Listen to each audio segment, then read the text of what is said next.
ازيكم؟ كتير من اصحاب البيزنس متوقع نتائج سريعة اول ما يبدأ حملة تسويقية. في 5 اسباب لازم تفهمهم ليه نتائج التسويق بتاخد وقت وصبر علشان تبان. اول سبب ان الحملات التسويقية دي هتحتاج لها تجهيز.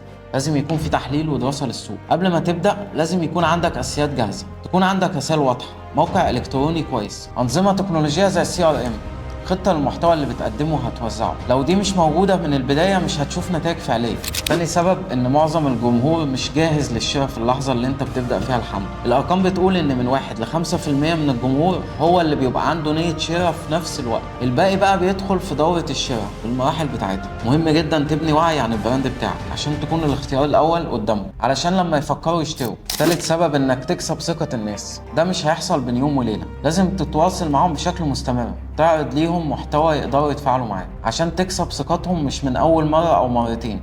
الاستمرارية في التواصل هو المفتاح. رابع سبب، نتائج التسويق مش هتكون أسرع من السيلز سايكل العادية بتاعتك. يعني لو العميل بتاعك بياخد فترة 6 شهور من أول ما يتعرف على المنتج لحد ما بيشتري، التسويق في الطبيعي مش هيكون نتائجه قبل المدة دي. آخر سبب، لازم تفهم إن التسويق مش بديل لفريق المبيعات. التسويق مش بيعمل بيع بشكل مباشر للمنتج، دي وظيفة المبيعات. التسويق بيبني الوعي وبيزرع الثقة عشان تكون جاهز لبيع المنتج لما العميل يكون مستعد. طيب أنا هشوف النتائج بعد قد إيه؟ النتائج هتيجي بعد ما تعالج الأسباب اللي اتكلمنا فيها بشكل احترافي، ولازم يكون عندك صبر. بس الأكيد إنك هتشوف نتائج تدريجية هتوصلك للهدف الكبير اللي عايز توصله في التسويق.